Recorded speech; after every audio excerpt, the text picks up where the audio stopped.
Thanks for tuning in to Shelby's Cooking. Today we're going to be fixing my famous 3-cheese chicken lasagna. Yes, I'm so excited. Every time I make it, my friends rave about it. I've made so many pans, it's ridiculous. So I'll list the ingredients below and I don't have to go through every single thing. Okay, now that we've diced up our peppers and an onion, we're going to saute this with some butter. So you want your vegetables to get a little tender and your onions to brown up a little bit.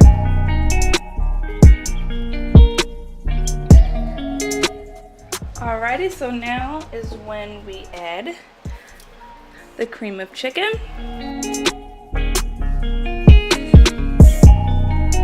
We're going to turn the heat on medium. And we're also going to add the peppers and the onions right on in there.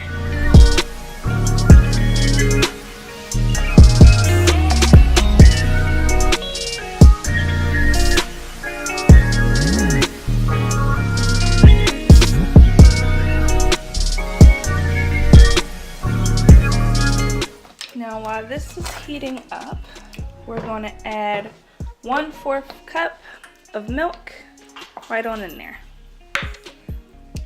Okay, that will make it a little less thick, a little bit more creamy.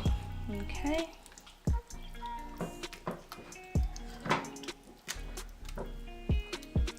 mix that on there.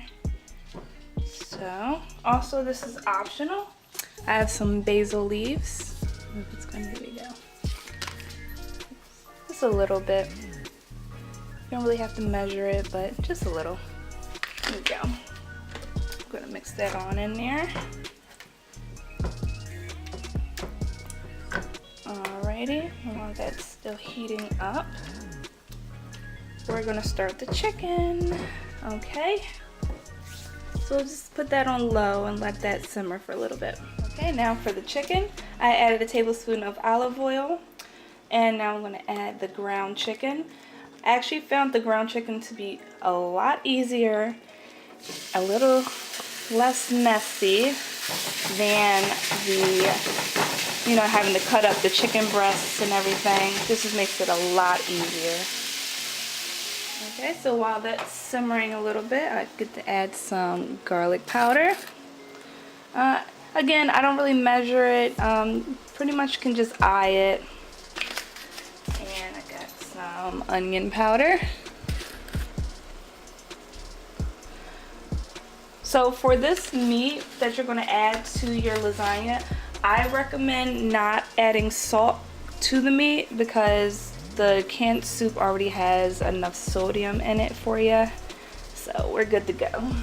Alrighty, so once you got all that squared away and done, you're going to drain it and we're going to set this aside. Alrighty, now it's lasagna time. So we're going to add the soup mixture on the bottom first. Just a thin layer is fine. You don't have to do very much of it for the first layer. Alrighty. Now it doesn't have to be perfect for this part, because when we put it in the oven, everything's just going to melt, okay? So then we're going to get our lasagna noodles and put them on top. I like the oven ready noodles because they're so easier. I don't have to boil anything. Just place that right on top.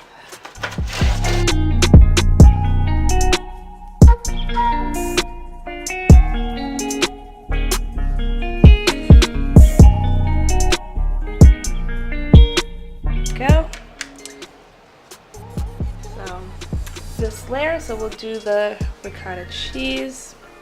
A lot of recipes say to use cottage cheese, but I'm not a fan of cottage cheese at all. I find that if you do the cottage cheese first, it's easier to spread it out on the noodles.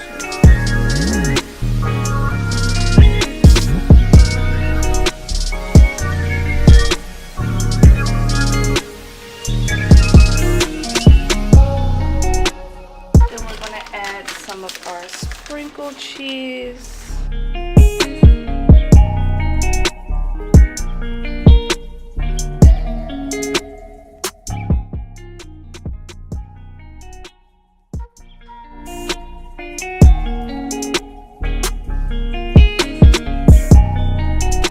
After that, we will add another layer on top. I don't like to go the same way each time, so we're gonna have it go a separate way. Do some soup on the next layer.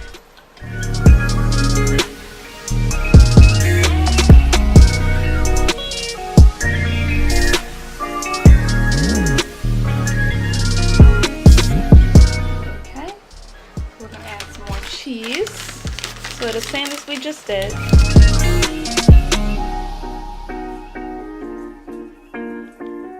We're gonna add some meat on top of that one too.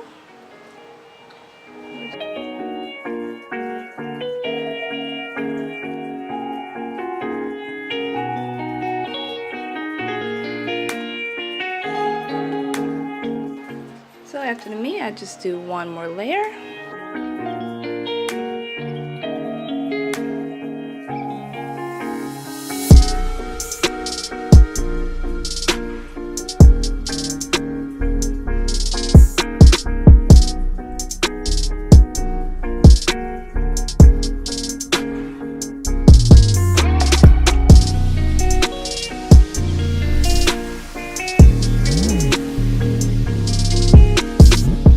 There's really no science to, you know, the order in which you put it on here. It really doesn't matter.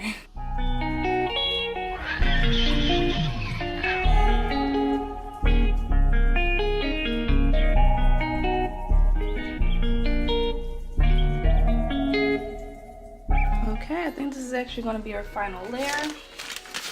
So we're going to add some cheese on top of that. Now, if you have a thicker pan that goes up higher, like a deeper pan, I'll say, you can actually add as many layers as you like.